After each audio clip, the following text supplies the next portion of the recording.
መንግስት ባለፉት 7 ዓመታት በክልሉ የሰራቸው የልማት ስራዎች የሚበረታቱ ናቸው ሲሉ የኦሮሚያ ክልል የኮሙኒኬሽን ቢሮ ምክትል ኃላፊ አቶ ሙሴ ሸኮ ተናገሩ።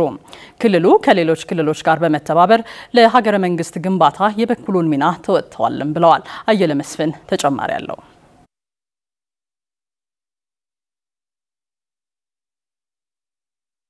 ባለፉት 7 ዓመታት መንግስት በኦሮሚያ ክልል ያከናወናቸውን የልማት ተግባራት የሚያሳይ ኤግዚቢሽን በኦሮሚያ ባህል ማዕከል ተካሂዷል። በኤግዚቢሽኑ የፌዴራል መንግስት ኮሙኒኬሽን አገልግሎት ሚኒስትሩ ዶክተር ለገሰ ቱሉን ጨምሮ የፌዴራልና የኦሮሚያ ክልል መንግስት የሥራ ኃላፊዎች ተገኝተዋል።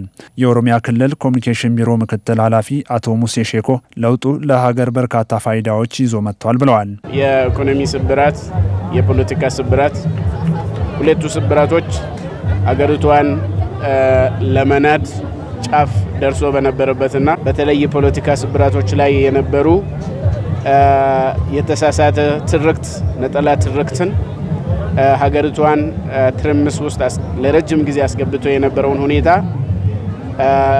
ወደ ገዢ ትርክት ሁሉም ቁጭ ብሎ ወደ መነጋገርና የኢትዮጵያን ከፍታ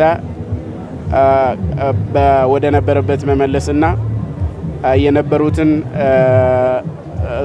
የስብራቶችን ማስተካከል ላይ በደም ተሰርቷል። የኦሮሚያ ክልል መንግስት በማህበራዊ ግንኙነትና በቴክኖሎጂ ዘርፍ በርካታ ስራዎች የተከናወኑበት መሆኑን ገልጸዋል። በኦሮሚያ ክልል ወደ 53 የመንግስት ሴክተሮች አሉ። 53ቱ ሴክተሮች ላይ ሙሉ ፕሮፋይላቸውን ምንድነው የተገኘው ለውጥ የነበረውን ጉዞ እዚህ እንደሚታዩ በኤግዚቢሽን መልክ በፎቶ ኤግዚቢሽን በፕሮዳክቶች ያላቸው ሴክተሮች ደግሞ ፕሮዳክታቸውን በማሳየት እና የነበረውን ለውጥ በተግባር የማሳየት ሂደት ነው ላይ ነው ያለነው ማለት ነው። ባለፉት 7 ዓመታት በሀገረ መንግስት ግንባታ ሂደት የክልሉ መንግስት የድርሻውን አበርክቷል። አሁንም የክልሉ መንግስት ከአጎራባሽ ክልሎች ጋር በልማት በሰላም ጉዳዮች በትብብር ይሰራል ብለዋል። በክልሎች ጋር የሚደረገው ከሶማሊያ ክልል፣ ከአማራ ክልል፣ ከአፋር ክልል ሌሎች ክልሎችም ጋር በተለያዩ ሴክተሮች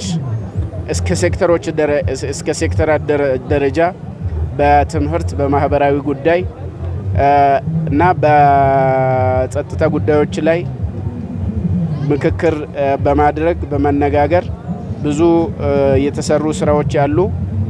ወደ አንድ ኢትዮጵያ በመገንባት ዘመናዊ ዲሞክራቲክ የሆነች ኢትዮጵያ ወደ መገንባት የትርክቱን ጉዳይ በማስተካከል ክልሎቹ እንዲቀራረቡ ብሔር ብሔረሰቦቹ እንዲቀራረቡ ስለ ሀገራቸው እንዲመካከሩ ያው የብሔራዊ ምክክር ፕሮግራም አንዱ የዚህ አካል ነው ማለት ነው።